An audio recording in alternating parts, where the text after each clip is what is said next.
இதுக்கு பேர் தாங்க திமுக மேடை. டயலாக் பேசுறது வேற மேடை. அது மேட்டர் இல்லாதவங்க பேசுவாங்க, அது ஈஸியா கைதட்டல் வாங்கிடலாம். பேசினாங்க பாருங்க தம்பி தமிழன் பிரசன்னா, எவ்வளவு டீட்டெயில், எவ்வளவு புள்ளி விவரம். ஒரு வக்கீலின் வாரத்தை போல அவரை தமிழன் பிரசன்னா வச்ச வாதங்களை எதிர்த்து யாராவது பேச முடியுமா? மாற்று கட்சிக்காரங்க யாரா இருந்தாலும் சொல்றேன், நான் சவால் விடுறேன். தமிழன் பிரசன்னா சார்பில் நான் சவால் விடுறேன், அவருக்கு பதில் சொல்ல முடியுமான்னு கேட்குறேன். அதுக்கப்புறம் தோழர் அருள்மொழி அவர்கள் பேசினாங்க, என்ன புள்ளி விவரம். இது மாசுக்கு கைதட்டுற விஷயமா இருக்காது. ஆனா அந்த தீவில் நடந்த கொடுமையிலிருந்து ஹிட்லரிசம்னா என்ன, ஸ்டாலினிசம்னா என்னன்னு புட்டு புட்டு வச்சு விளக்குறாங்க பாருங்களா. அது இந்த மேடையில மட்டும்தான் நடக்கும். கைதட்டுறது எந்த மேடையில வேணாலும் நடக்கும். இப்ப கைதட்டல் வாங்கி காட்டுற பாக்குறீங்களா, என்னம்மா கண்ணு. இது இதெல்லாம் வெட்டி உதாருங்க. இது எல்லா நடிகனுக்கு செய்ய தெரியும், அவங்க ரேஞ்சில் இந்த வெட்டி உதார செய்ய முடியும். ஆனா உண்மையான கொள்கையை பேசுற மேடை இதுதான். அடுத்தது என்னுடைய அன்பு தம்பி பெருமதிப்புக்குரிய கழக துணை பொதுச் செயலாளர் ஆர் ஆசா அவர்கள் பேச போறாங்க. அவருடைய பேச்சை கேட்கறதுக்கு நான் காத்துக்கிட்டு இருக்கிறேன். ஏன்னா அவங்க மாதிரி இருக்கிறவங்க பேச்சை கேட்டா தான் நம்ம அறிவை வளர்த்துக்க முடியும். இந்த என்னம்மா கண்ணு உதாரெல்லாம் அறிவு வளராதுங்க, சும்மா ஜாலியா இருக்கும். அது அந்த காலத்துல இருந்து நடந்துட்டு இருக்குது. ஒவ்வொரு நடிகருக்கு ஏதோ ஒன்று பேசினா கைதட்டுவாங்க, அது தனி கதை. ஆனா இதுதான் ரொம்ப முக்கியமான ஒரு மேடை அப்படின்னு நான் நினைக்கிறது. தோழர் சேகுவேரான ஒரு படம், அந்த படத்தை சென்சார்ல கொத்து பராட்டா போட்டு அந்த படத்தை ஓட விடாம பண்ணிட்டாங்க. அவ்வளவு சென்சார் கட்டு. என்ன அப்படின்னா, ஐஐடியில உயர் ஜாதி என்று தங்களை தாங்களே கூறிக்கொண்டிருக்கும் இனத்திற்கும் தாழ்த்தப்பட்டவர் என்று முத்திரை குட்டப்பட்ட இனத்து மாணவர்களுக்கும் நடக்கிற ஒரு போராட்டம் தான் அந்த படத்தினுடைய கதை. தோழர் சேகுவேரா அப்படிங்கிற ஒரு படம். அதுல தோழர் சேகுவேராங்கிற அந்த டைட்டில் ரோல் நான் தான் நடிச்சேன். நான் அந்த காலேஜில் ஒரு ப்ரொஃபஸர், என் பேர் சேகுவேரா. அதுல ஒரு வசனம் வரும், ராஜாவா பிறந்து வீணா போனவனும் இருக்கிறான், சாதாரண குடியில பிறந்து ராசாவா அப்படின்னு வாய புழக்க வச்சவனு இருக்கிறாங்க அப்படின்னு அந்த படத்துல ஒரு டைலாக் வரும். தோழர் சேகுவேரா படத்துல ஒரு டைலாக் வரும். சென்சார்ல இதை விட கொடுமை பண்ண முடியாதுங்க. அந்த காலத்துல உதயசூரியனின் பார்வையிலன்னா கட் பண்ணிடுவாங்க. இதுல அந்த தாழ்த்தப்பட்ட சமூகத்தை சேர்ந்த ஒரு மாணவனை அவனுக்கு தைரியத்தை கொடுத்து காலேஜில் சேர வைக்கிற ஒரு கேரக்டர் பேரு அண்ணாதுரை. அதை சென்சார்ல அண்ணாதுரைன்னு பேர் வைக்க கூடாதுன்னு சொல்லி அதை ஐயாதுரைன்னு மாற்றப்பட்டிருக்குது. இன்றைய சென்சார் இன்னும் எவ்வளவு மோசமா இருக்கு பாருங்க. இன்றைய சென்சார் அன்னைக்கு திராவிட முன்னேற்ற கழகம் 1967க்கு முன்னாடி எவ்வளவு கடுமையா இருந்தது சென்சார். பராசக்தி படத்துல டாக்டர் கலைஞர் அவர்கள் எழுதின வசனத்தை எல்லாம் எவ்வளவு தூரம் கட் பண்ணாங்க. அதை விட இப்போ சென்சார் மோசமா இருக்குது. சினிமால நீங்க அந்த சைடு மத்திய அரசாங்கத்தை பத்தி எதுவுமே பேச முடியாது. அப்படிப்பட்ட ஒரு சர்வாதிகார சூழ்நிலையில ஒரு முதல்வராக இல்லாமல் போர்ப்படை தளபதியாக விளங்குபவர் தான் நமது முத்துவேல் கருணாநிதி ஸ்டாலின் அவர்கள். இது காக்கப்பட வேண்டிய ஒரு ஆட்சி. இந்த ஆட்சிங்கிறது இந்திய ஒன்றியத்துக்கே முன்மாதிரியா நடந்துகிட்டு இருக்கிற ஒரு ஆட்சி. இந்த ஆட்சி தொடர வேண்டும் அப்படிங்கிறதுல ஒரு சராசரி மனிதனா, ஒரு பொது மனிதனா ஆசைப்படுறதுனால்தான் தீவிர மக்கள் தலைவர் எம்ஜிஆர் ரசிகனாக இருக்கும் நான் திமுக மேடையில நிக்கிறதுக்கான காரணம். இதற்கு மேல ஒரு காரணம் இருக்குது, செல்போன்ல வச்சுக்கிறேன், எலெக்ஷன் விரட்டு அப்ப காட்டுறேன். எந்த அளவுக்கு ஒரு இனத்தை, ஒரு அமைப்பை எம்ஜிஆர் அவர்கள் வெறுத்தார்கள் என்பது அதில் இருக்குது. எவ்வளவு ஆபத்தான அமைப்புன்னு அவரே பேசியிருக்காரு. அதை அன்னைக்கு வச்சுக்குவோம். இது தமிழக முதல்வர் ஆவதற்கு முன்னாலேயே முதல் நான் என்ன நினைச்சேன்னா, எனக்கு வயசுன்னு பார்த்தீங்கன்னா நமது தமிழக முதல்வர் முத்துவேல் கருணாநிதி ஸ்டாலின் அவர்களுக்கும் எனக்கும் தான் கிட்டத்தட்ட ஒரே வயசு, ஒரு சின்ன வித்தியாசம் தான். ஆனா இவரை விட நான் அதிகமா பழகிறது முத்தமிழறிஞர் கலைஞர் அவர்கள் கூட தான். ஏன்னா அவர் வசனத்தில் நான் 2 படம் நடிச்சுக்கிறேன். அப்ப என்ன இப்போன்னா, நாங்க கொலிக்கு ஆயிடுறோம். என்ன ஒரே தொழில வேலை செய்யறவங்க. நானும் மணிவண்ணனும் அப்படித்தான் கிட்டத்தட்ட நானும் கலைஞரும்.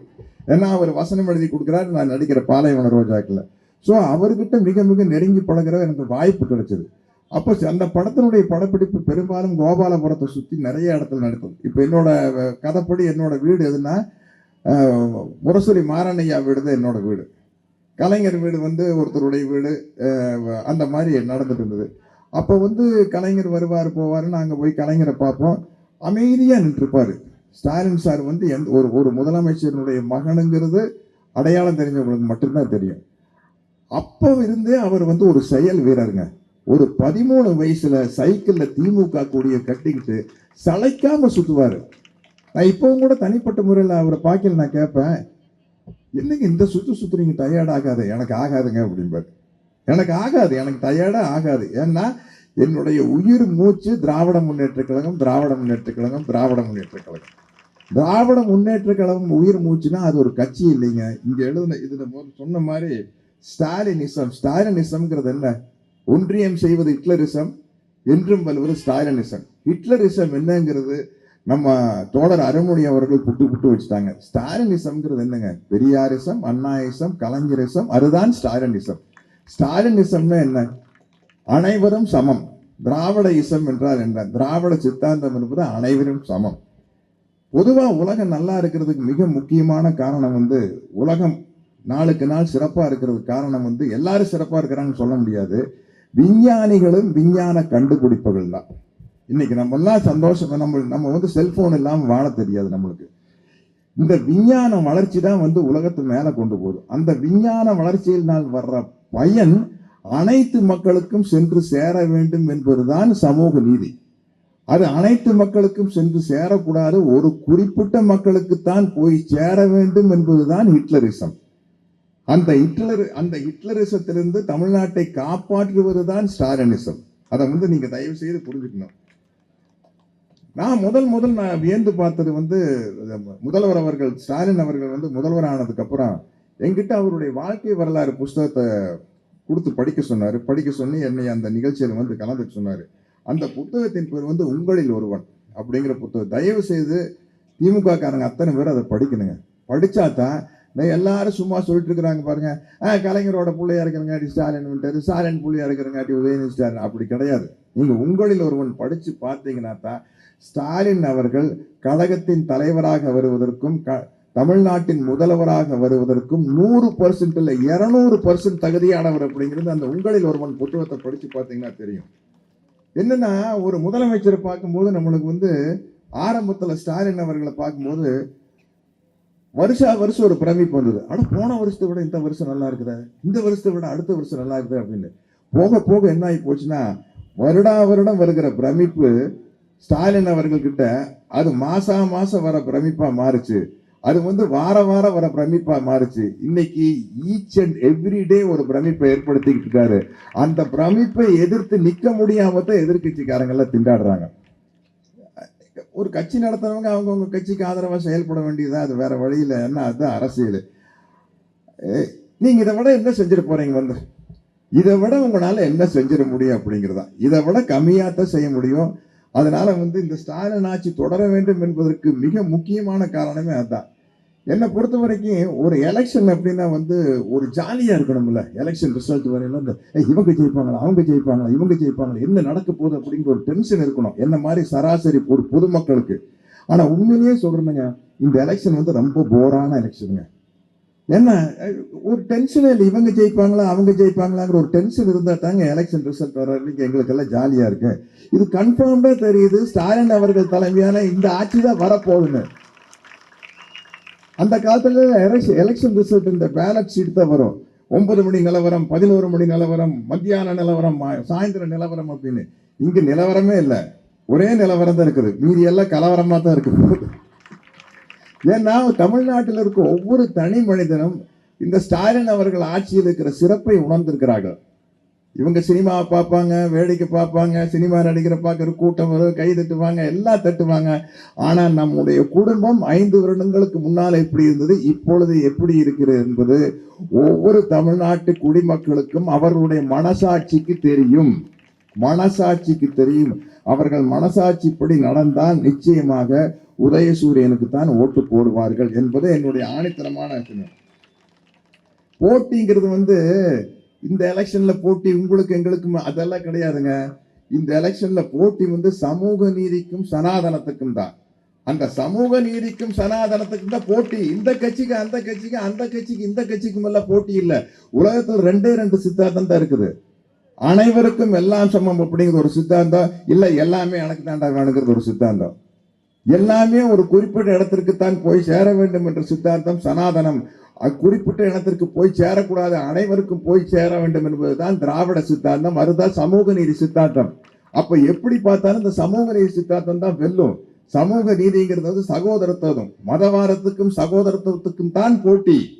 போட்டி என்பது சமூக நீதிக்கும் இந்த மத யானைக்கும் நடுவில் நடக்கிறதா போட்டி. அரசியல்ல சாணக்கியத்தனம் வேறு, சாதுரியம் என்பது வேறு. சாணக்கியத்தனங்கிறது ஏமாத்தி ஆப்பிடிக்கிறது. சாதுரியம் என்பது நம் எதிரிகளை பயன்படுத்தி கொண்டு நம் லட்சியத்தை நிறைவேற்றுகிறது. அதைத்தான் பேரறிஞர் அண்ணா செய்தார். 1967 ராஜாஜியோட சுதந்திர கட்சியை கூட கூட்டு வச்சது சாமர்த்தியம், சாதுரியம். ஜெயிச்சதுக்கு அப்புறம் கார் எங்க போச்சு? நேரா பெரியாரை பார்க்கறதுக்கு போச்சு, ராஜாஜியை பார்க்க போல. அவரு கதவெல்லாம் திறந்து வச்சு உட்காந்துருக்காரு. அண்ணாதுரை, கலைஞர் அவர்கள், அண்ணா அவர்கள், நாவலர் அவர்கள், பேராசிரியர் அவர்கள் எல்லாரும் நம்மளைத்தான் பார்க்க வரப்போறாங்க அப்படின்ட்டு வண்டி நேரம் அங்க திருச்சிக்கு போயிருச்சு. அதுதான் அரசியல் சாதுரியம் என்பது. ஏன்னா இப்படிப்பட்ட ஒரு சிறப்பான ஆட்சியை பத்தி பேசுறதுன்னா சும்மா டயலாக் பேசி தப்பிச்சுக்க முடியாது. அப்படியெல்லாம் கூட்டணி வச்சு ஜெயிச்ச 1967 அண்ணா சொல்றாரு, இந்த வெற்றியை நான் பெரியாருக்கு காணிக்கையாக்குகிறேன். அப்ப பெரியார் அவர்கள் வந்து காமராஜருக்கு ஆதரவாகவும் திராவிட முன்னேற்ற கழகத்துக்கு எதிராகவும் செயல்பட்ட ஒரு காலகட்டம். அப்படி இருந்தும் கூட அவர் வந்து பெரியாரின் மேல் இந்த பற்றின் காரணமாக இந்த வெற்றியை நான் பெரியாருக்கு காணிக்கையாக்குகிறேன் அப்படின்னு சொன்னாங்க. இந்த திராவிட மாடல் என்பதுதான் உங்களை எல்லாத்திலிருந்தும் காப்பாற்றுற விஷயம். இல்லாட்டி இன்னைக்கு என்ன நடந்துட்டு இருக்குன்னா, தமிழ்நாட்டை ஒரு அயோத்தியாக மாற்றுவதற்கான சகனித்தனம் நடந்து கொண்டிருக்கிறது தான். அதுதான் திருப்பரங்குன்றத்தில் நடக்கும் சகனித்தனம் என்பது அதுதான். அதுல நம்ம வந்து ரொம்ப கேர்ஃபுல்லா இருக்கணும், ரொம்ப ஜாக்கிரதையா இருக்கணும். அனைவருக்குமான கல்வி, அனைவருக்குமான வேலை வாய்ப்பு, ஆண் பெண் சமம் என்ற சித்தாந்தத்தை அடிப்படையாக கொண்ட திராவிட முன்னேற்ற கழக ஆட்சி மீண்டும் ஆட்சிக்கு வருவதுதான். ஏன்னா அருள்மொழி தோழர் அவர்கள் சொன்னதுனால ஒரு கட்டத்துல வந்து வளர்ச்சி பண்ணி இந்த 5 வருஷத்துல வந்து ஒரு விஷயம் நடந்திருக்குது பாருங்க.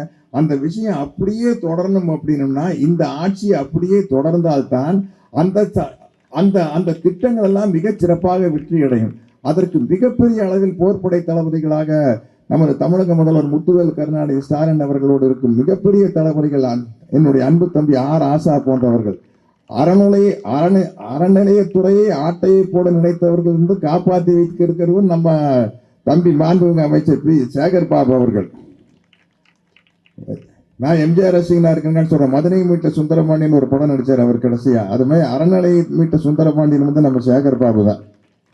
இல்லாட்டி அறநிலையத்துறை வேற எங்கேயோ போயிருக்கும். ஏன்னா திமுக இருக்கிறவங்களுக்கு தனி மனித நம்பிக்கை எழுந்து வெளியே வந்து அந்த திராவிட சித்தாந்தத்திற்குள் செயல்படும் போது அனைவருக்குமான விஷயமும் அனைவருக்கும் கிடைக்கும் அப்படிங்கிறதா. ஆகவே இந்த ஆட்சி தொடர வேண்டும் என்று திமுக காரனாகல்ல, தமிழனாகல்ல, தமிழ்நாட்டில் வாழும் ஒரு சாதாரண மனிதனாக ஆசைப்படுகிறேன். மீண்டும் சொல்கிறேன், நான் அவருடைய ரசிகனாக இருப்பதால் அவருடைய பாடலை பாடி முடிக்கிறேன். உதய சூரியனின் பார்வையிலே உலகம் விழித்து கொண்ட வேளையிலே நல்லவரெல்லாம் நலம் பெறுவார் என்ற நம்பிக்கை பிறக்கிறது. இவர் வர வேண்டும். எவர்? நம்ம முத்துவேல் கருணாநிதி ஸ்டாலின் அவர்கள் வர வேண்டும், புகழ் பெற வேண்டும் என்று ஆசை துடிக்கிறது. பொதுவாகவே நல்லா பாட வராது, இன்னைக்கு தொண்டை வேற கட்டிட்டு இருக்குது. பாடல் முக்கியம் அல்ல, திராவிட முன்னேற்ற கழகத்திற்கு குரல் முக்கியம் அல்ல, கொள்கைதான் முக்கியம் என்பதனால் தைரியமாக அந்த பாடலை பாடி விடைபெறுகிறேன். நன்றி, வணக்கம்.